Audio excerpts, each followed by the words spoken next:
Hello, my name is Ethan Irish, and today I will be presenting Genghis Khan in the Mongol Empire. Why are we here? Today I'm here to present history and facts that may not be known about the Mongol Empire and Genghis Khan. I know from the school I'm from in California, we are mainly taught late European history leading into the early American history to current civilizations. We did not cover ancient Asian and ancient European history as deeply as we cover modern history.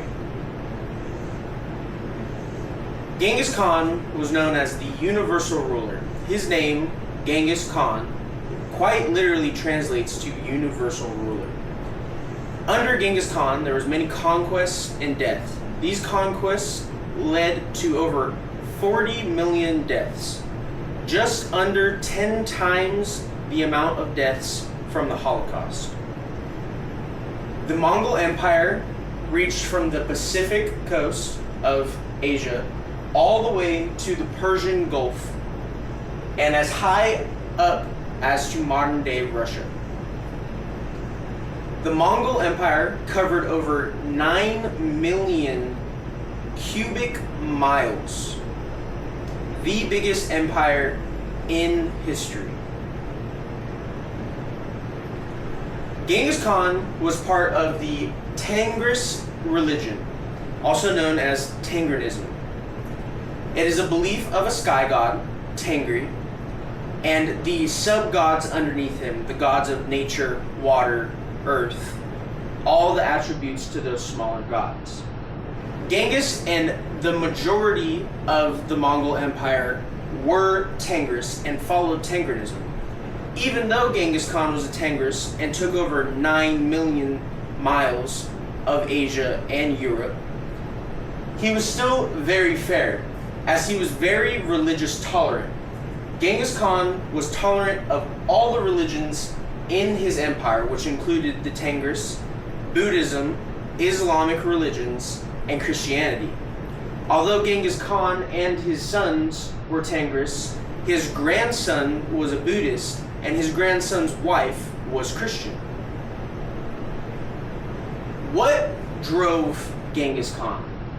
What made him do what he did?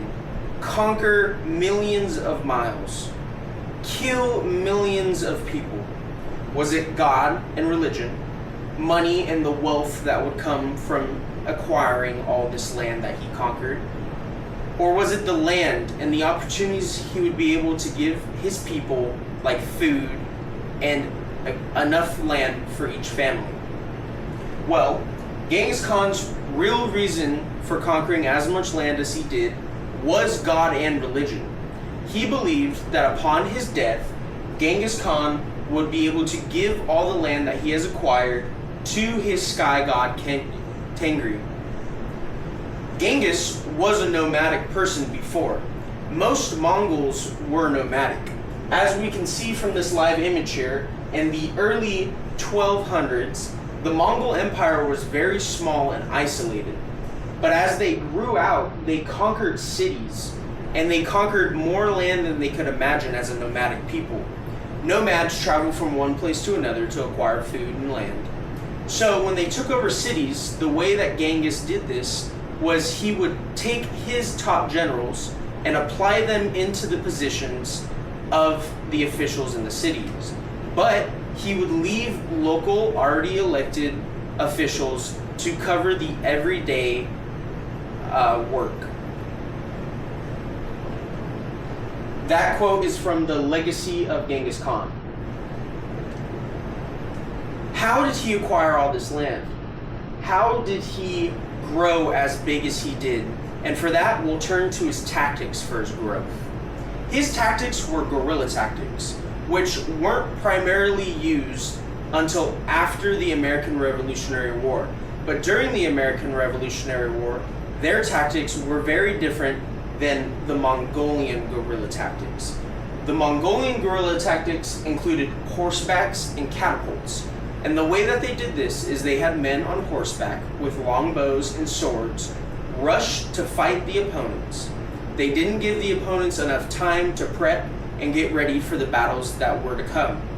And with the catapults, they could reach a further distance and do just as much damage to the people, land, and weaponry that the others were going to use.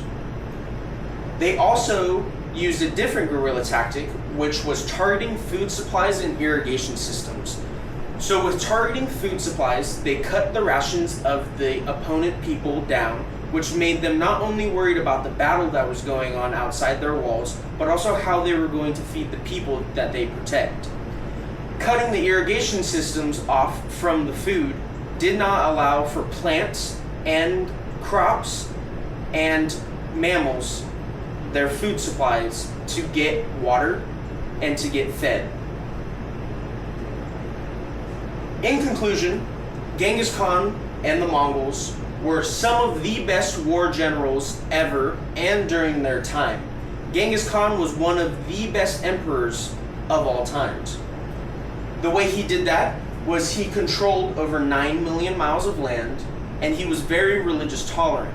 Although he was the greatest war general and emperors ever, he still wasn't the greatest person because of how much land he conquered and all of those that were killed. Thank you very much.